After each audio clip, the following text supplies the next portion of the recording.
میں صرف ایک آیت پیش کروں گا. اتنا طویل موضوع ہے ایمان والا کہ میں اگر اس پر گفتگو کروں تو میرے جیسا ادنا طالب علم صرف ایمانیات پر گفتگو کرنے کے لیے 2-5 سال کے اجتماع تو ہو جائیں گے.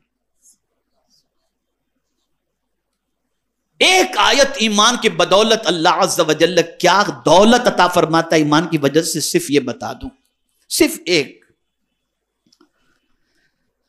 اللہ فرماتا ہے وَلِلَّهِ الْعِزَّةُ وَلِرَسُولِهِ وَلِلْمُؤْمِنِينَ. عزت تو اللہ کے لیے ہے، اس کے رسول کے لیے ہے اور ایمان والے کے لیے. عزت ایمان والے کے لیے، جنت ایمان والے کے لیے ہے، نعمتیں ایمان والے کے لیے ہے، ساری برکتیں ایمان والے کے لیے ہے. لیکن یہ بھی سمجھنا پڑے گا کہ جو اصطلاح شریعت میں ایمان کی تعریف کی گئی اس میں تو ہم فٹ ہو سکتے ہیں، لیکن کامل مومن کے اعتبار سے ہم ایمان والے کی فہرست کے اندر پورے اتر پاتے ہیں کہ نہیں، یہ ایک سوال موجود ہے. تو اللہ کی بارگاہ میں جہاں یہ دعا کرتے ہو کہ اے اللہ مجھے دی ہوئی دولت نہ چھیننا، میری اولاد مجھ سے نہ چھیننا، میری شہرت مجھ سے نہ چھیننا، وہیں سب سے اہم دعا یہ کرو کہ اے اللہ تو نے جو ایمان کی دولت دی ہے یہ ایمان کی دولت ہم سے کبھی نہ چھیننا. اور مجھے یاد آ رہا ہے میرے مینٹور، میں جن کو بہت زیادہ پسند کرتا ہوں دعوت دین کے سلسلے میں، ماضی قریب کے عظیم داعی دین حضور مبلغ اسلام علامہ عبدالعلیم صدیقی میرٹھی رحمت اللہ تعالی علیہ، جو اعلیٰ حضرت عظیم البرکت امام عشق و محبت کے خلیفہ تھے. آج دنیا میں جتنی بھی تحریکیں موجود ہیں اور جتنے بھی علماء موجود ہیں، ان سب نے مل کر جتنوں کو ایمان کی دولت سے مالا مال نہیں کیا، تنہا مبلغ اسلام نے اتنوں کو اسلام کی دولت سے مالا مال کیا. لیکن 1 لاکھ کے قریب لوگ کم و بیش ان کے ہاتھوں پر اسلام قبول کیے. لیکن جب مدینہ منورہ پہنچے، فکر دیکھیے، مدینہ منورہ پہنچے تو پہنچنے کے بعد اعلیٰ حضرت عظیم البرکت امام عشق و محبت کی خلیفہ قطب مدینہ علامہ ضیاء الدین مدنی رحمت اللہ تعالی علیہ، جو مدینہ منورہ میں رہتے تھے، ان سے عرض کرتے ہیں کہ حضور دعا کریں کہ میرا خاتمہ ایمان پر ہو. کون کہہ رہا ہے؟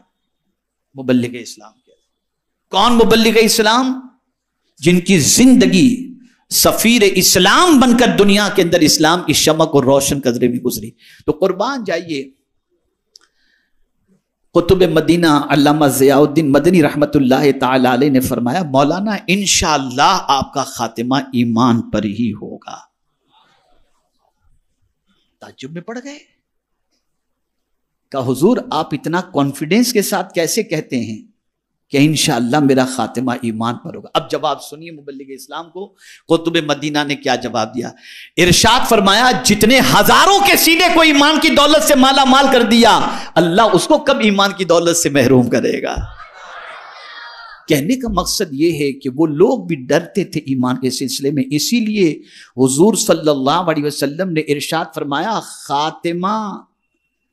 خاتمے کا اعتبار ہے، پوری زندگی آدمی مومن ہو کر کے گزارے، ڈر ہے کہ کہیں اس کا خاتمہ ایمان پر نہ ہو، اور ہو سکتا ہے پوری زندگی کفر میں کوئی گزارے اور مرنے سے پہلے اسے ایمان کی دولت نصیب ہو جائے. تو ہمیشہ اس بات کی فکر رکھنی چاہیے کہ اللہ ہمارا خاتمہ ایمان پر فرمائے.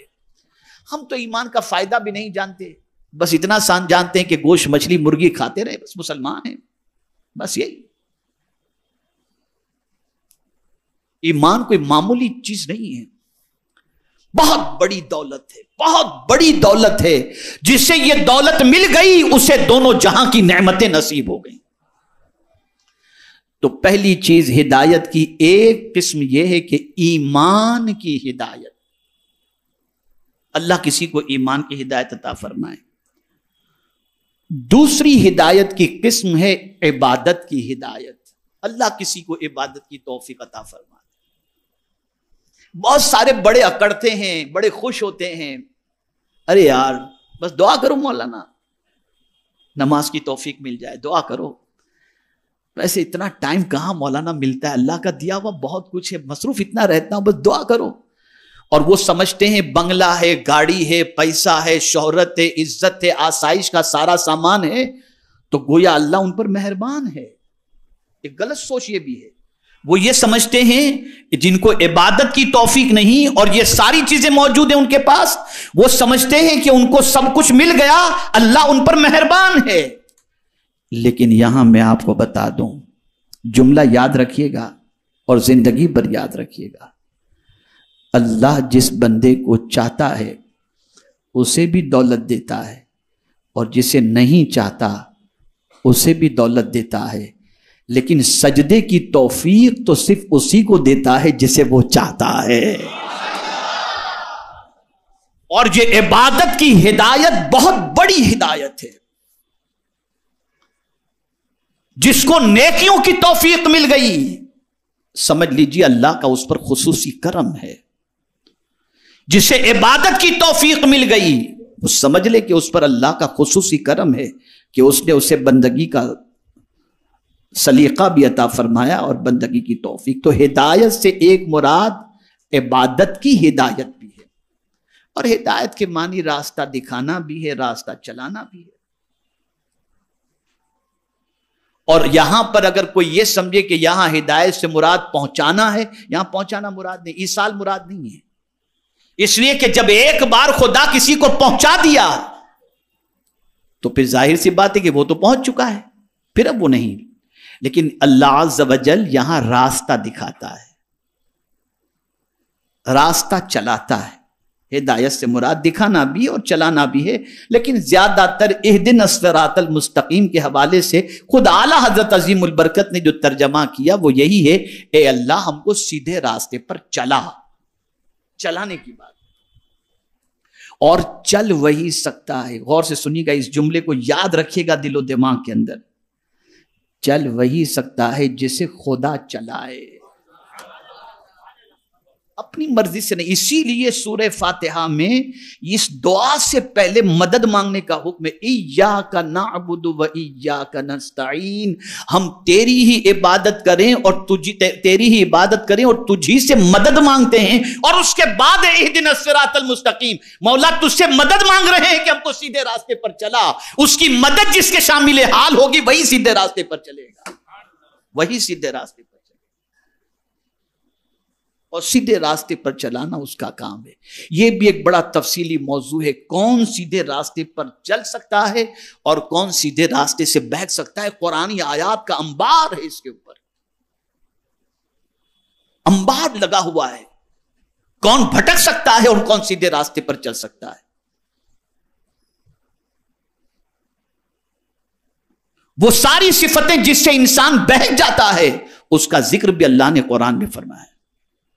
اور وہ ساری صفتیں جس سے انسان سیدھے راستے پر چل سکتا ہے اس کا بھی ذکر اللہ عز و جل نے قرآن مقدس میں فرمایا. تو عبادت کی ہدایت، یہ جو دعا ہم کرتے ہیں نا، لا تزغ قلوبنا بعد اذ ہدیتنا، اس میں تینوں چیزیں شامل ہیں. پہلی چیز ایمان کی ہدایت، کہ جو مولا تو نے ہمیں ایمان کی ہدایت عطا فرمائی ہے، اب ہمیں گمراہ نہ کرنا، ہمارا دل ٹیڑھا نہ کرنا.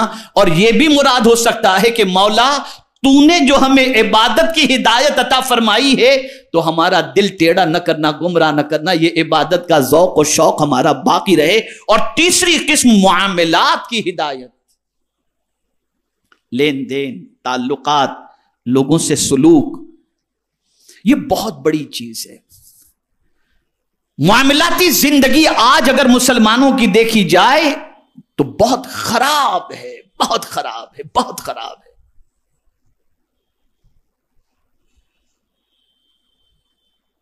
اس لیے فاروق اعظم رضی اللہ تعالی عنہ فرماتے تھے کہ کسی انسان کو پہچاننے کے لیے صوم و صلات کو نہیں، معاملات کو دیکھو کہ معاملات میں وہ کیسا ہے. تو اللہ اگر کسی کو معاملات درست کرنے کی ہدایت عطا فرما دے، مثال کے طور پر سچ بولنے کی، وعدے کی وفا کرنے کی، حسن خلق سے پیش آنے کی، اسی طریقے سے کسی کی خیانت سے بچنے کی، یہ ساری توفیق عطا فرما دے تو اللہ عز و جل کا اس بندے پر خصوصی کرم ہے۔ میرے پیارے آقا صلی اللہ تعالی علیہ وسلم کے پیارے دیوانوں، یاد رکھیں یہاں پر دعا اللہ کی بارگاہ میں جو کی جا رہی ہے، ربنا لا تزغ قلوبنا بعد اذ ہدیتنا، یہاں تک پہنچ گئے نا؟ اے اللہ، اے ہمارے پالنے والے، اے ہمارے رب، دل ٹیڑے نہ کر بعد اس کے کہ تو نے ہمیں ہدایت دی۔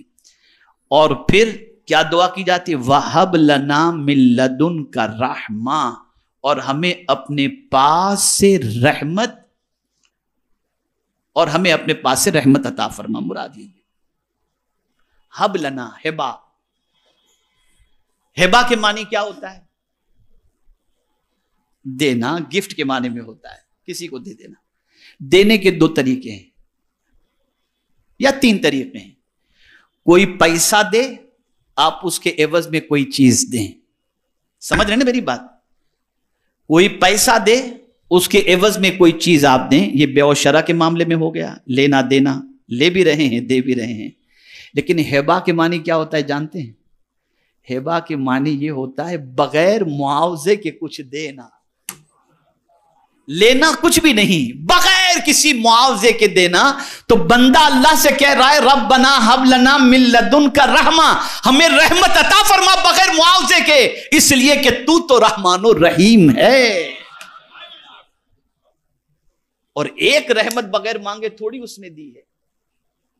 پانی ہم نے نہیں مانگا بغیر، آسمان ہم نے نہیں مانگا بغیر تقاضے کے، اور ہم سے معاوضہ۔ آپ سوچئے نا، سانس بھی تو رحمت ہے نا، لیتا ہے کچھ پیسہ اللہ ہم سے۔ یہ اللہ عز و جل سے ہم یہ کہہ رہے ہیں کہ مولا ہمیں عطا فرما، دے دے۔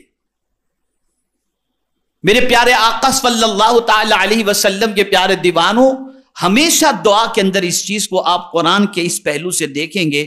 مغفرت کی دعا کی گئی تو یہ کہا گیا اللہم رب اغفر وارحم وانت خیر الراحمین، رحم مانگا گیا تو خیر الراحمین، مغفرت مانگی گئی تو غفار الذنوب۔ اس طریقے سے جب عیب پوشی کی بات ہوئی تو لفظ ستار کا، تو یہاں جب کہا جا رہا ہے وَهَبْ لَنَا مِن لَّدُنْكَ رَحْمَةً، اور ہمیں اپنے پاس سے رحمت، تو اب یہ جب تم رحمت مانگ رہے ہو تو اب مانگنے کے ساتھ اس کو جب پکارو تو بہت دینے والے کی حیثیت سے پکارو، اِنَّكَ أَنْتَ الْوَهَّابُ، بے شک تو ہی بڑا دینے والا ہے، سب سے زیادہ، اور اگر بڑا کوئی دینے والا ہے تو مولا تو ہی ہے۔ وہاب کے معنی ہوتا ہے دینے والا، بہت دینے والا۔ اب اس میں آپ دیکھیں مبالغہ کس کو کہتے ہیں؟ مبالغہ کسے کہتے ہیں؟ ایک ہے لمٹ، ایک ہے ان لمٹ۔ بہت زیادہ کے لیے مبالغہ کا استعمال ہوتا ہے۔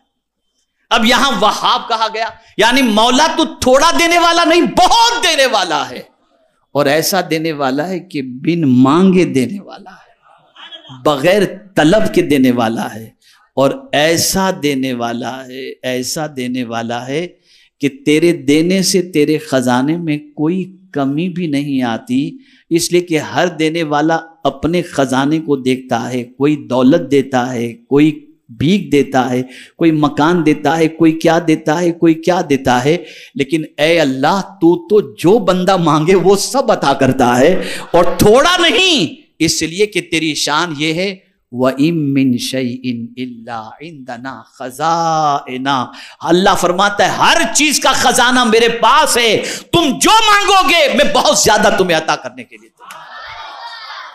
یہ وہ دعا ہے جس کے بارے میں میرے پیارے آقا صلی اللہ تعالی علیہ وسلم کے پیارے دیوانوں، میں یہاں پر بتا دوں حدیث مبارکہ کی روشنی میں، تاکہ آپ کی سمجھ میں اچھی طریقے سے یہ بات آ جائے، کہ حضرت ابو ہریرہ رضی اللہ تعالیٰ عنہ اکثر دعا کرتے تھے، اے اللہ مجھے زنا سے بچا، اے اللہ مجھے چوری سے بچا۔ تو کسی نے پوچھا کہ آپ یہ دعا کیوں کرتے ہیں؟ تو کہتے ہیں کیا تمہیں نہیں معلوم کہ دل جو ہے نا پلٹتا رہتا ہے، پلٹتا رہتا ہے، کب میرا دل بدل جائے، کب میرا دل پلٹ جائے، اس لیے میں ان برائیوں سے پناہ مانگتا ہوں۔ اور پھر وہ کہتے کہ میں نے حضور کو یہ دعا مانگتے ہوئے دیکھا، ربنا لا تزغ قلوبنا بعد اذ ہدیتنا وہب لنا من لدنک رحمہ انک انت الوہاب۔ یہ اتنی عظیم دعا ہے کہ اگر کوئی اس دعا کو کرے اور اس دعا کا ورد اپنی زندگی کے اندر شامل کر لے تو اللہ تعالیٰ اس دعا کی برکت سے اس کا خاتمہ ایمان پر فرمائے گا، اور اللہ تعالیٰ اس دعا کی برکت سے اسے ایمان پر ثابت قدمی کی توفیق نصیب فرمائے گا۔